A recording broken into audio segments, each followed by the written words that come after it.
sesuai dengan arahan Pak Gubernur sebagai pemegang saham kami diminta menjadi off-taker. Nah, kami dalam rangka menjawab arahan tersebut tentu mencari produk-produk yang memang mampu berkompetisi di pasaran, sehingga kami membuat semacam namanya model bisnis begitu. Model bisnis ini harus menjawab bahwa pendapatan petani bisa meningkat, bahwa kami sebagai off-taker bisa menjual produknya, bahwa dari sisi perbankan juga perbankan mau memberikan atau menyalurkan kreditnya, sehingga proses petani milenial ini betul-betul melalui sebuah proses yang cukup panjang dan asesmen yang begitu ketat, karena tidak boleh gagal, Kang. Kenapa?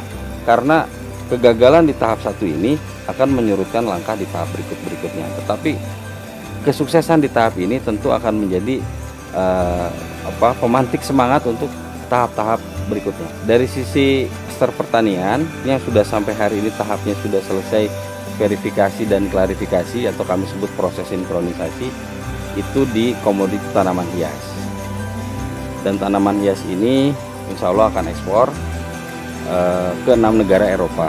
Jangan salah paham bahwa tanaman hias yang dimaksud itu tanaman hias yang sekarang tren di Indonesia, bukan, tapi memang tanaman hias yang memang menjadi kebutuhan masyarakat di Eropa sana.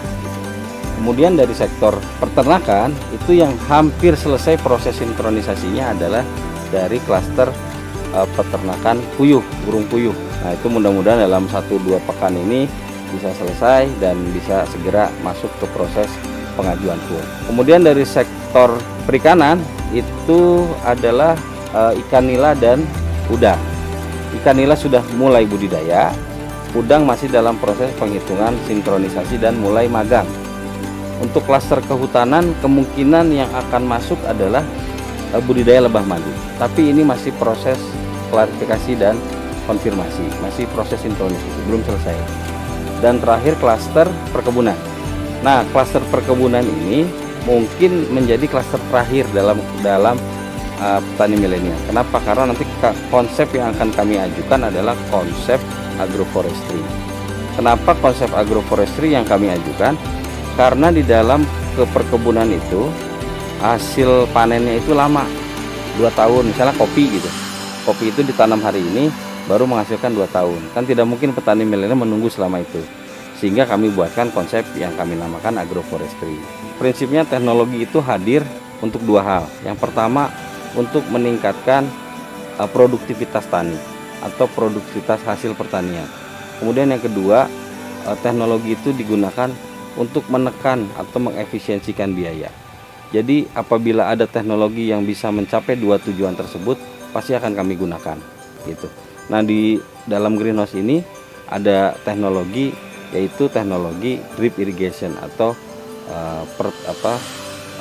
infus, tetes ya, pengairan tetes. Yang paling penting dari petani itu adalah karakter, karena menjadi petani itu membutuhkan karakter. Pertama, semangat tinggi, pantang menyerah, teliti, telaten gitu kan. Kemudian juga sabar gitu. Dan yang paling penting dari semua itu adalah memiliki nyali yang besar. Ya, insya Allah saya yakin Indonesia akan hebat kalau petaninya hebat.